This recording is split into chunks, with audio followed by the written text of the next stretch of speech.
Well, Novocaine is directed by Dan Burke and Robert Olsen, and it has just had its Australian release here. I was lucky enough to get to see Novocaine on Tuesday night at a staff screening at the wonderful cinema that I work with, and it was really awesome getting to see this film with other staff members because we can all work out how sick and weird we are when we burst out laughing at violent calamities and action that happens in Novocaine, because this film starring Jack Quaid is filled with hilarious violence. So let's take a deeper look.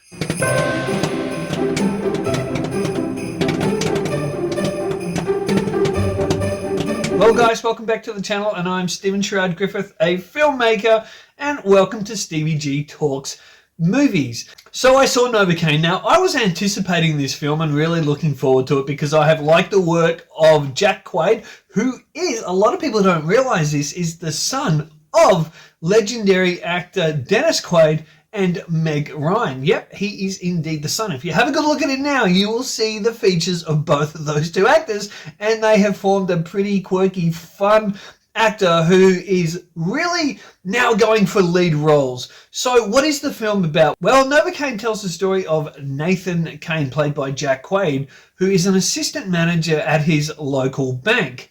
And he has a very rare genetic condition where he can't feel pain. Now, I think a lot of us would love that condition, probably without realizing what actually it comes with, including things like not being able to eat solid food, and they show this really well in the film because potentially you can bite off your tongue.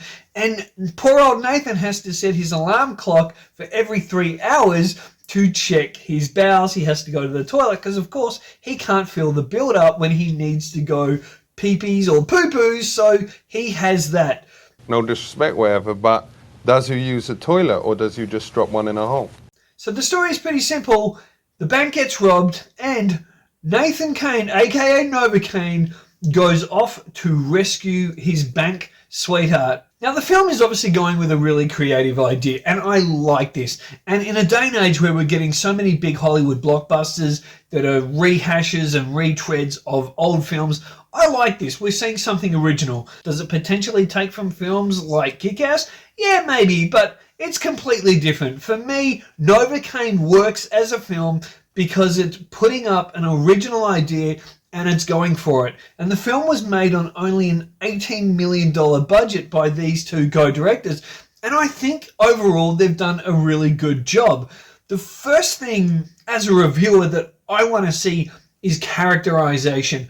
Are we going to care about these characters? Also, as a writer and director, I look at the first thing is, who are these characters? Are we going to care about them?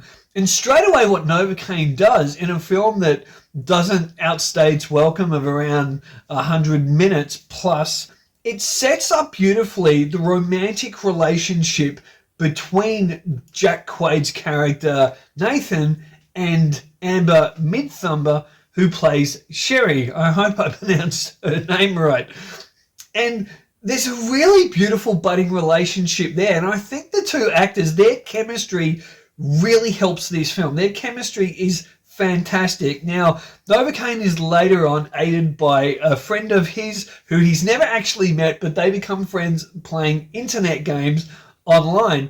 And their relationship adds a lot of humor, and his friend comes to the rescue in sticky little situations that I'm not going to give spoilers in this review, but all the characters push for great comedy and heart and care. So this film does have emotion, it has humor, and it has heart and care. Now, the lead villain in the film, it's no spoiler, it's all in the trailers, guys.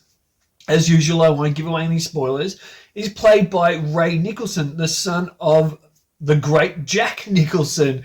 And he's not bad. I wasn't aware of him. I wasn't aware that he was an actor. He holds his own. He's confident. Are they the best villains in film history? No. But I would certainly like to see more from him. I'd like to see more from every actor in this film.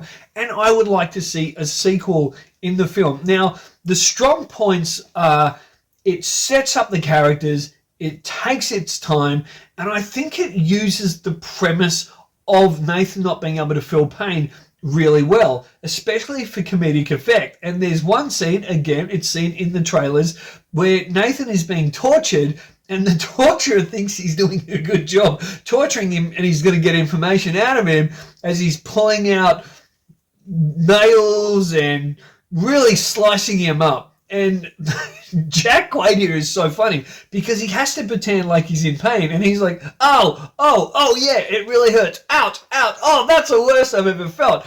And at that point, during the screening, everyone that was in there was really letting out some good laughs. So that was a really good moment. And the film is filled with good moments. Now, there is a twist in this film that I went in really fresh with this film, so I knew very little about it. But there is a fantastic twist probably midway through the film. And at first I didn't like it because I didn't want it to involve certain characters, but I kind of respected it. And then from that point on, when this twist happens, I'm working out, well, how are the filmmakers going to work their way around this?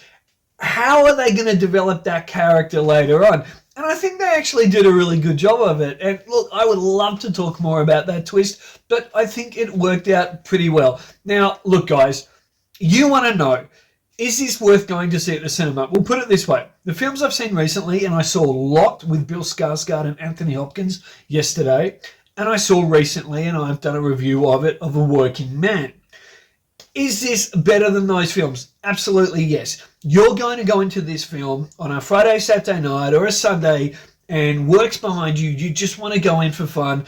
And is it worth spending your $20-25? Well, I say yes, absolutely. Could you wait for streaming? Well, look, if you want to give Netflix more money, then go for it. But cinemas need your money, and filmmakers that are writing and creating original content like Novocaine, which potentially could be a fantastic trilogy of films, could have a great sequel. I think there's a lot more they can do with this character, and I would love to see him back on the big screen. I'd love to see all of these characters back on the big screen because it's fun and entertaining. So yes, definitely get along to cinemas and see it. I think this is one of the surprise films of the year for me so far, and we're only in April. I really enjoyed it. I had a great time with it, and I saw it directly. I got to take two friends, and that's an elderly couple, and they loved it as well. And the young people loved it, mid-range people loved it, elderly people loved it.